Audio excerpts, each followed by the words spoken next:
So, ఇప్పుడు వేరియబుల్‌కి 0 assign చేసే code అనేది ఇంప్లిమెంట్ చేసి చూద్దాం. ఫర్ ఎగ్జాంపుల్ ఇక్కడ నేను A = 10, 20, 30 అనే 3 వాల్యూస్ తీసుకున్నా. C = 0 తీసుకున్నా. మీకు ఫస్ట్ C 0నే ఉంది. కానీ ఫర్ లూప్‌లో ఏం చేస్తున్నా, for I in A C = C+I అని రాసా. అంటే ఫస్ట్ I 10ని పిక్ చేసుకుంటుంది. 0 + 10 అప్పుడేమైంది, మీకు తెలియకుండానే C అనేది 10 అయింది. నెక్స్ట్ ఇటరేషన్‌లో I వాల్యూ 20 తీసుకుంది. లోపలికొస్తే 10 + 20 ఎంతమ్మా, 30. మీకు తెలియకుండా C ఎంత అయింది, 30 అయింది. నెక్స్ట్ ఇటరేషన్‌లో మళ్ళీ I వాల్యూ ఎవరిని పిక్ చేసుకుంది, 30. లోపలికి వెళ్తే 30 + 30 ఎంతమ్మా, 60. 30 + 30 ఎంతమ్మా, 60. అంటే ఈ ఫర్ లూప్ కంప్లీట్ అయిపోయేసరికి మీకు తెలియకుండా Cలో 0 ఉండాల్సింది 60 అయింది.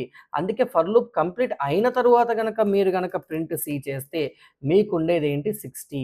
ఇలా ఒక వేరియబుల్‌కి 0 తీసుకొని మనం వాల్యూని అసైన్ అనేది చేయొచ్చు. అంటే ఇటరేషన్‌లో అప్డేట్ అనేది చేయొచ్చు. మీకు సింపుల్‌గా చెప్పాలంటే ఏదైనా వాల్యూస్‌ని యాడ్ చేయాలి అంటే ఫస్ట్ అంటే మీకు 3 వాల్యూస్ ఉన్నాయి. ఈ 3 వాల్యూస్ మీరు యాడ్ చేద్దాం అనుకుంటున్నారు. అప్పుడు కోడింగ్‌లో ఫస్ట్ వాల్యూ అనేది 0తో యాడ్ చేయాలి. లేకపోతే యాడ్ చేయడం అనేది కుదరదు.